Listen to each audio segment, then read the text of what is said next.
क्या आप जानते हैं कि जिस पतंग को आप खुशी से हवा में उड़ाते हैं, उसकी डोर का सिरा तारीख के एक ऐसे तारीख बाप से जा मिलता है जिसे 300 सालों से बड़ी होशियारी से छुपाया गया है। हम इसे बसंत कहते हैं, हम इसे सकाफत कहते हैं, लेकिन तारीख की पुरानी किताबें कुछ और ही कहानी सुना रही हैं। क्या ये वाकई बहार का जश्न है या फिर एक ऐसे शख्स का मातम जिसने तारीख में मजहबी नफरत की बुनियाद रखी थी? आज हम जज्बात की नहीं, सबूतों की बात करेंगे। आज हम तारीख के उस बंद दरवाजे को खोलेंगे और आपके सामने वो हकाइक रखेंगे जो शायद आपसे हमेशा छुपाए गए। हमारी कहानी का आगाज आज के लाहौर से नहीं बल्कि 1734 ईस्वी यानी 1734 एडी के सियालकोट से होता है। ये मुगल बादशाह मोहम्मद शाह रंगीला का दौर था। सियालकोट के एक मदरसे में मुस्लिम और हिंदू बच्चे साथ पढ़ते थे। तारीखी किताबों के मुताबिक एक दिन बच्चों में बहस छिड़ गई। मुस्लिम बच्चों ने अपनी रवायात की बात की तो जवाब में एक हिंदू तालिबे इल्म हकीकत राय ने कुछ ऐसे अल्फाज कहे जो इंतहाई गुस्ताखाना थे। उसने नाउज़ुबिल्लाह नबी करीम सल्लल्लाहु अलैहि वसल्लम की लख्त जिगर सैयदा फातिमतुज़ ज़हरा रज़ी अल्लाह अन्हा की शान में नाजेबा कलिमात कहे। ये बात पूरे शहर में आग की तरह फैल गई। ये वाकया कोई अफसाना नहीं है, इसके सबूत तारीख की मुस्तनद किताबों में मौजूद है। लाला सोहन लाल सूरी जो सिख दौर के सरकारी मौर्रिख थे, उन्होंने अपनी किताब उम्दतुत तवारीख की जिल्द अव्वल में इस वाक़े को तफसील से लिखा है। इसी तरह मशहूर मुसन्निफ गणेश दास वडेरा ने अपनी किताब चार बाग़े पंजाब में इस गुस्ताखी का जिक्र किया है। मामला हाकिम लाहौर जकरिया खान के पास गया। हजारों का मजमा अदालत के बाहर मौजूद था। शहर के काजी ने फतवा दिया कि इस जुर्म की माफी सिर्फ एक सूरत में हो सकती है कि हकीकत राय इस्लाम कबूल कर ले, लेकिन उसने इनकार कर दिया। कानून के मुताबिक उसे सजाए मौत सुनाई गई और तारीख बताती है कि जिस दिन हकीकत राय को सजा दी गई वो बसंत पंचमी का दिन था।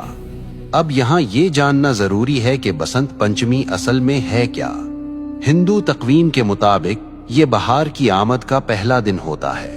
बसंत का मतलब है बहार और पंचमी का मतलब है पांचवा दिन। ये दिन इल्म और फन की देवी सरस्वती की पूजा से मंसूब है। इस दिन हर तरफ जर्द रंग नजर आता है। लोग जर्द कपड़े पहनते हैं और पीले पकवान बनाते हैं, क्योंकि जर्द रंग सरसों के खिलते हुए फूलों और जिंदगी की अलामत समझा जाता है। लेकिन सन 1741 की इस बसंत ने एक नया रुख इख्तियार कर लिया। जिस दिन पूरा शहर बहार के रंगों में रंगा था, हिंदू बिरादरी ने हकीकत राय की मौत की वजह से इस दिन को यौमे सोग मना लिया।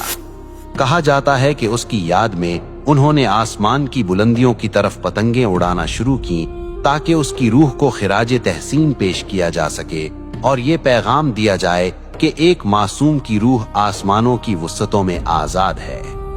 ये था वो बीज जो एक मजहबी जश्न के अंदर एक खास वाक़े की याद और नफरत की जमीन में बोया गया था।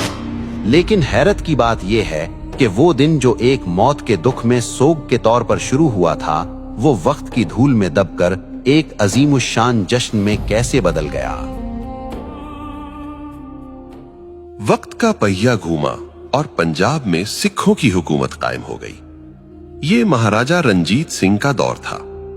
रंजीत सिंह ने देखा कि बसंत का त्यौहार लोगों में मकबूल है।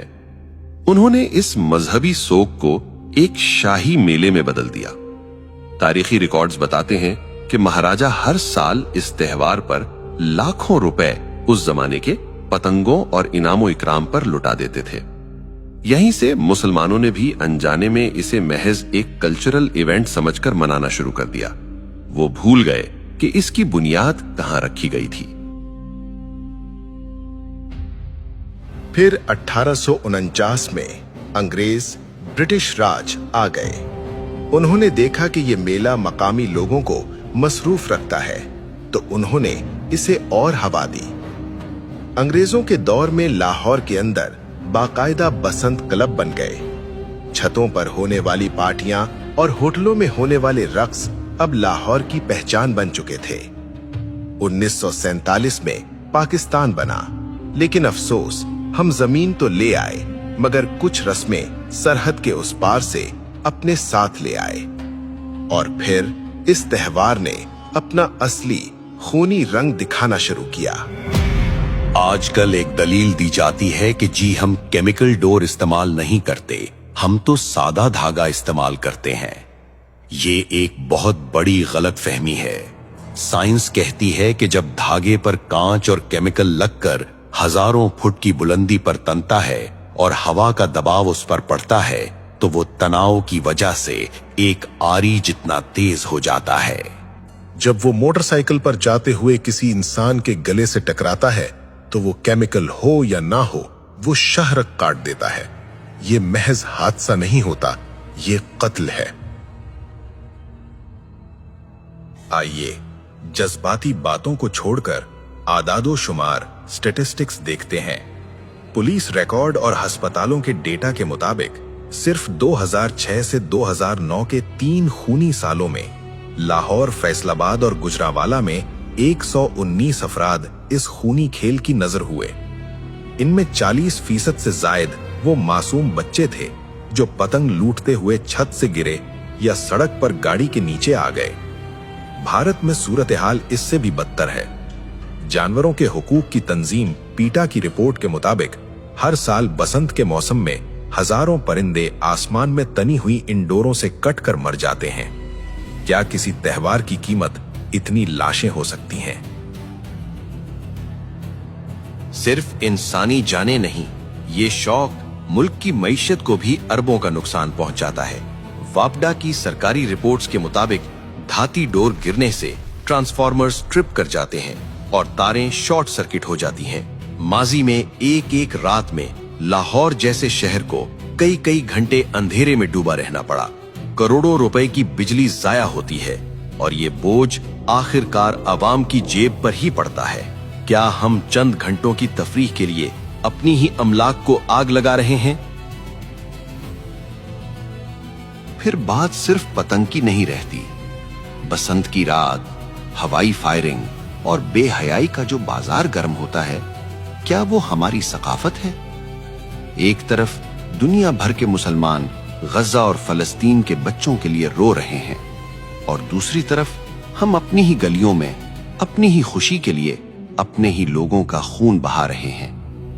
क्या ये बेहिसी की इंतहा नहीं है? सवाल ये है कि अगर बसंत नहीं तो फिर क्या?